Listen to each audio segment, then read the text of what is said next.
En visite à l'ISRA de Saint-Louis, Son Excellence M. Philippe Lalliot, ambassadeur de la France au Sénégal, a magnifié les relations avec le Centre de recherche agricole avant de parler des objectifs de sa visite. En fait, ça fait longtemps que j'entends parler du centre de recherche agricole et du jardin de Sort. Et j'en entends parler depuis longtemps pour plusieurs raisons. La première, c'est que on a des relations avec l'ISRA, qui sont des relations particulièrement nourries, je le dis devant le directeur ici, et particulièrement nourries, particulièrement anciennes entre l'ISRA et le CIRAD, entre l'ISRA et l'IRD. Et c'est vrai entre la France et le Sénégal, mais particulièrement avec les centres de la direction générale à Dakar. Et j'avais depuis longtemps entendu parler de ce jardin, de centre de recherche agricole ici à Saint-Louis. Ça, c'est la première raison. La deuxième raison pour laquelle je suis venu, c'est qu'on est vraiment au cœur de ce que sont les préoccupations contemporaines, les défis auxquels on est collectivement confrontés et les priorités de la coopération entre le Sénégal et la France. Des discussions qui ont tourné autour des changements climatiques et de la sécurité alimentaire ont séduit les représentants de l'exécutif français au Sénégal. Tout le sujet de la souveraineté alimentaire, de la sécurité alimentaire, c'est tout ce qui concerne la lutte contre le changement climatique, tout ce qui concerne aussi la préservation de la biodiversité. Tous ces sujets dont on entend beaucoup parler. Il y a eu une COP biodiversité en Chine récemment, il y a eu un congrès de l'UICN à Marseille aussi récemment. On va vers la COP de Glasgow sur les questions de lutte contre le changement climatique là, dans quelques jours. Donc on est vraiment au cœur de ce que sont les priorités.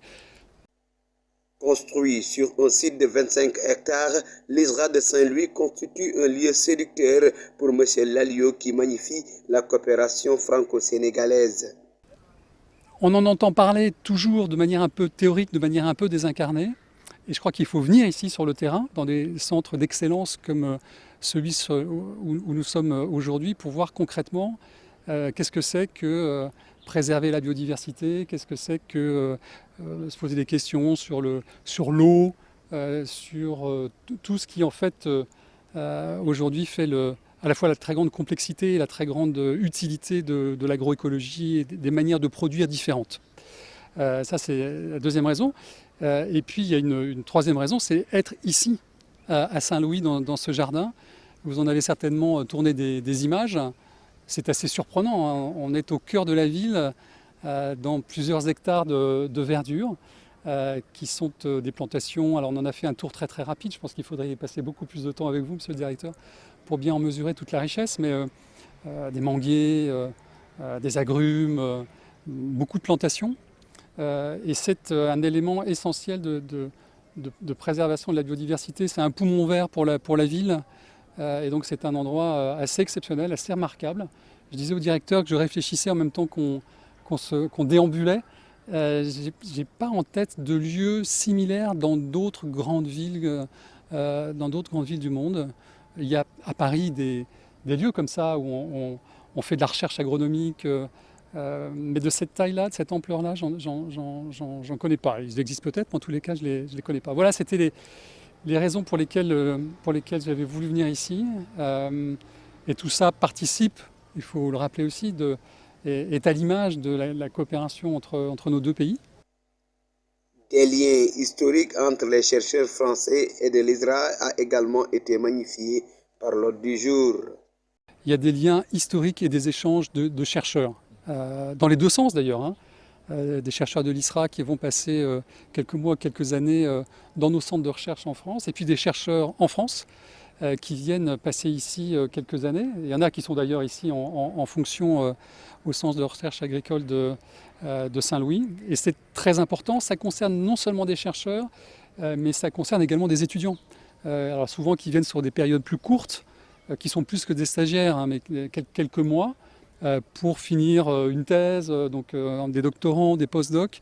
C'est tous ces échanges humains qui font la qualité de la coopération scientifique entre nos grands centres de recherche. C'est en plus vraiment ce qu'on veut faire pour les années à venir, c'est-à-dire des échanges, et ça marche dans les deux sens parce qu'on s'enrichit des deux côtés, de part et d'autre, au Sénégal et en France. Et puis on a des programmes qui sont développés sur des années, financés aussi par le Sénégal, la France, l'Union européenne, différentes sources de financement.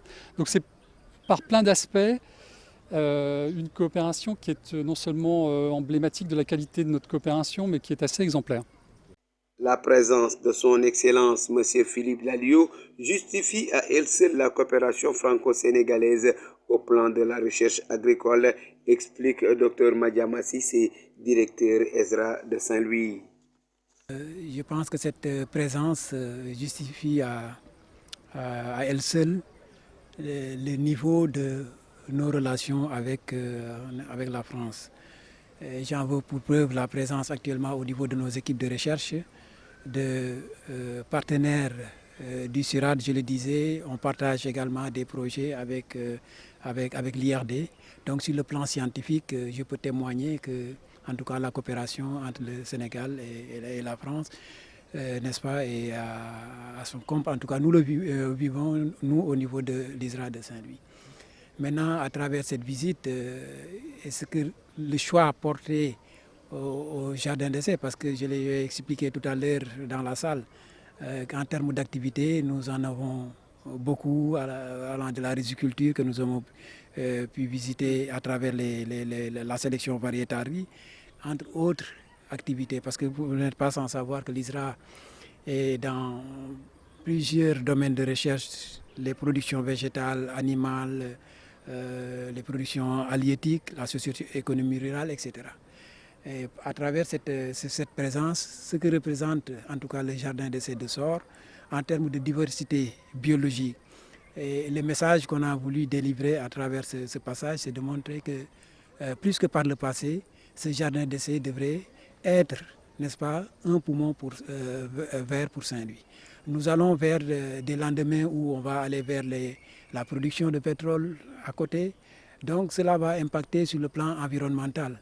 Et si aujourd'hui on continue encore avec cette pression que nous avons au niveau du domaine, que nous avons vécu, si on ne travaille pas à sécuriser, n'est-ce pas, le patrimoine génétique que nous avons ici, cela peut impacter négativement, en tout cas au niveau de notre chère ville Saint-Louis.